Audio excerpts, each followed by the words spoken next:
Keadilan untuk Ibtu Tommy Marbun. Mengapa promosi AKBP Choirudin harus ditinjau ulang? Kasus hilangnya Ibtu Tommy Samuel Marbun dalam operasi senyap mengejar KKB OPM pada Desember 2024 menyisakan luka mendalam. Bukan hanya bagi keluarganya, tetapi juga bagi publik yang masih percaya pada keadilan dan kemanusiaan. Di tengah duka yang belum terobati dan jasad yang belum ditemukan, muncul kabar mengejutkan. Mantan Kapolres Teluk Bintuni AKBP Choirudin Wahid justru dipromosikan menjadi Kabid Propam Polda Papua Barat. Walaupun keputusan ini sudah tertuang dalam surat telegram Kapolri nomor ST/489/3/Kep/2025, publik bertanya-tanya, apakah ini saat yang tepat? Bagaimana mungkin seseorang yang bertanggung jawab atas jalannya operasi di mana seorang perwira muda hilang secara misterius justru mendapat penghargaan berupa promosi jabatan dan kenaikan pangkat? Tidak heran jika keluarga besar Ibtu Tommy Marbun menolak keras keputusan ini. Mereka merasa diperlakukan tidak adil, bahkan dilecehkan.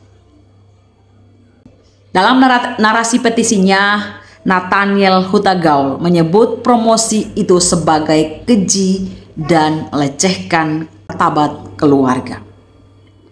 Mereka menganggap bahwa hilangnya Tommy malah menjadi prestasi yang membawa Choirudin naik pangkat.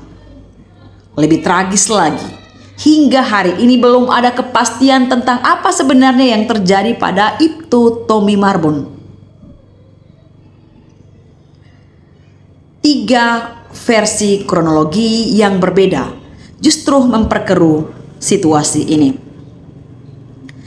Bagaimana publik bisa percaya pada transparansi dan akuntabilitas jika fakta-fakta dasar saja masih simpang siur? Pertama, Kompol AD Luther Farfar yang saat itu menjabat sebagai Wakapolres Teluk Bintuni mengabarkan kepada Riah Tarigan, istri Tommy Marbun, bahwa longboat yang ditumpangi rombongan Tommy Marbun terbalik di sungai.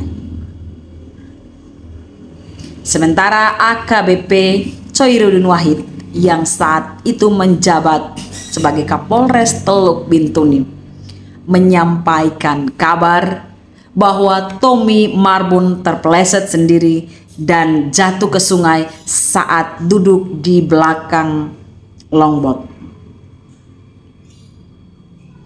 Namun keterangan Roland Mangapro, Kanit Resmob Reskrim Polres Teluk Bintuni yang ikut serta dalam rombongan menyebut Tommy Marbun hanyut dan tenggelam saat berupaya menyeberangi sungai dengan cara berenang.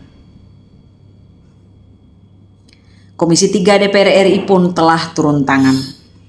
Dalam rapat dengar pendapat 17 Maret 2025, mereka mendesak Kapolri membentuk tim pencari fakta dan meminta Kapolda Papua Barat melakukan pencarian ulang secara serius.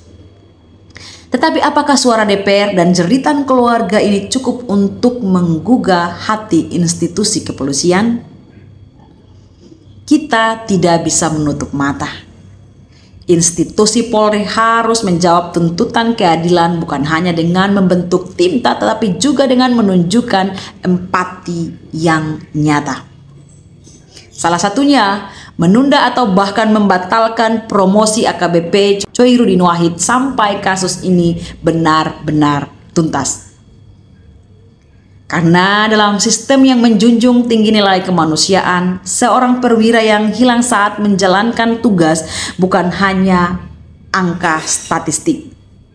Ini adalah wajah dari pengorbanan dan harapan.